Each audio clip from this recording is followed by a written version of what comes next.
Oi pessoal, hoje eu vim falar de uma dúvida muito grande que os alunos têm ao construir frases em inglês. Muitos não sabem distinguir verbos, ou seja, ações, de substantivos, advérbios e outras categorias de palavras.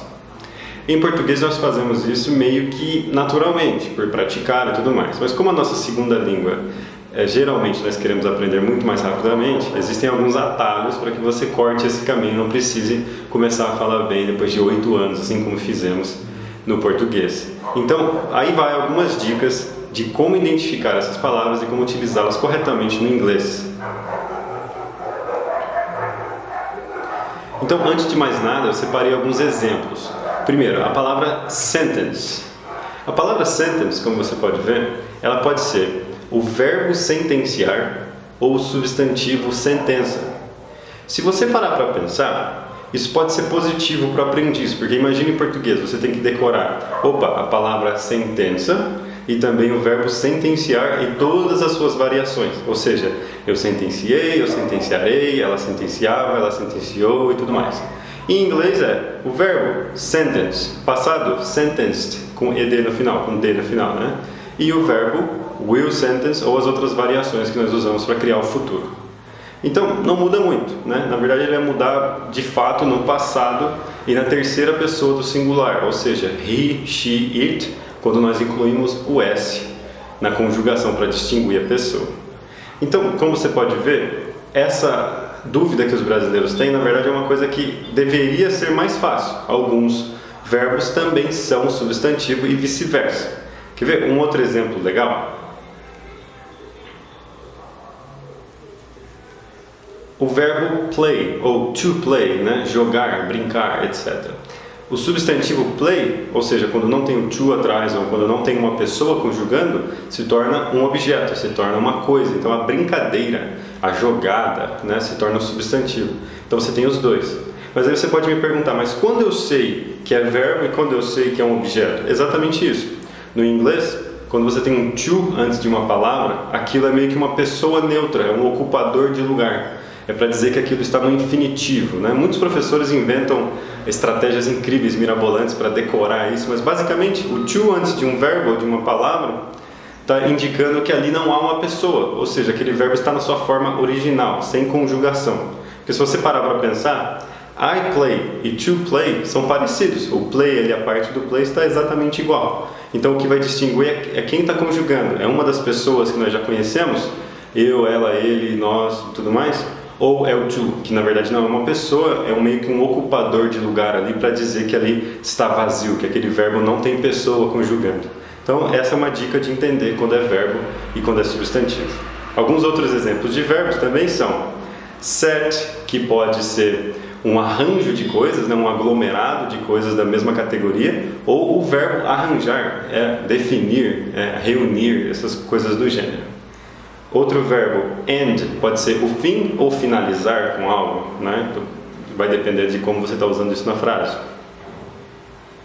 Hand pode ser a mão, ou pode ser o verbo você usar a sua mão para entregar algo. Então, hand me the paper, me entregue o papel, né? Me dê o papel com sua mão. Veja como faz sentido se você parar para pensar.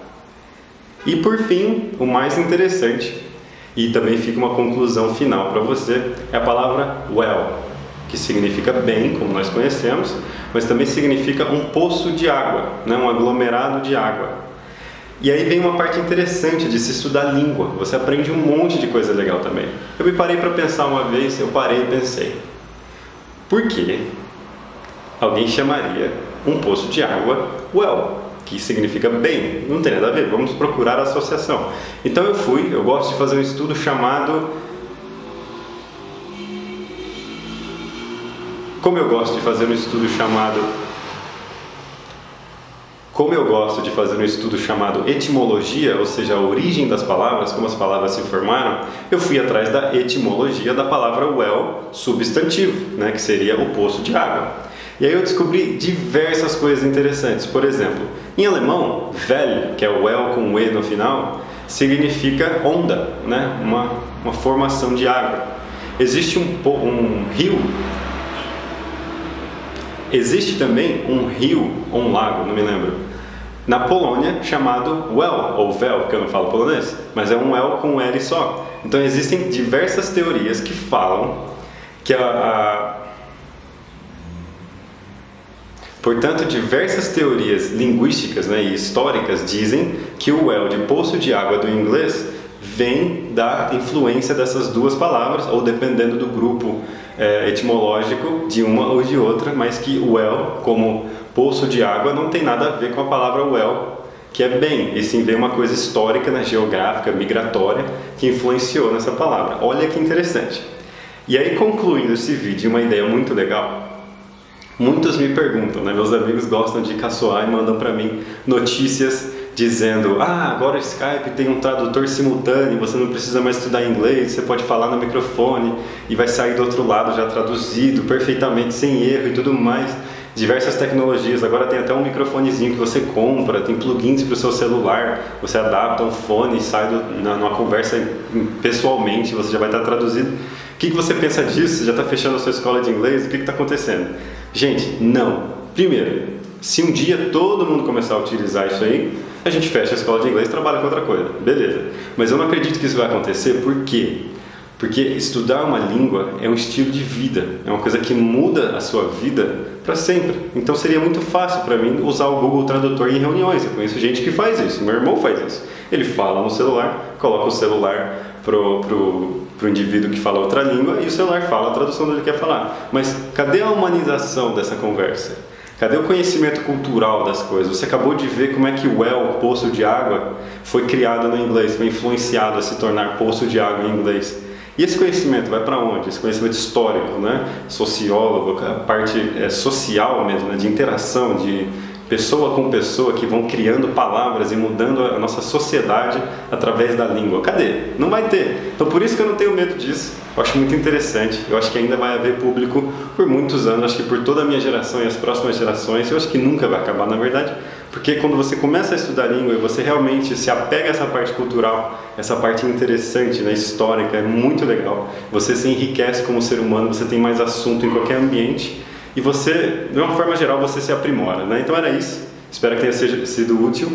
Lembre-se de sempre anotar palavras novas, vocabulário novo, em um caderninho de vocabulário, para que você sempre possa consultar esse vocabulário, fazer resumos, né? Mandar áudio para a gente no grupo lá do Facebook da SCI Brasil, para a gente corrigir o seu áudio, corrigir a sua produção, mas sempre consulte o seu caderninho de vocabulário para que você relembre vocabulários estudados e você os use durante essa produção oral, né? Então você dá uma analisada no que estudou no dia anterior ou naquele dia e vai mandar o áudio pensando em utilizar aquilo de uma forma correta, beleza? Então um forte abraço e até mais!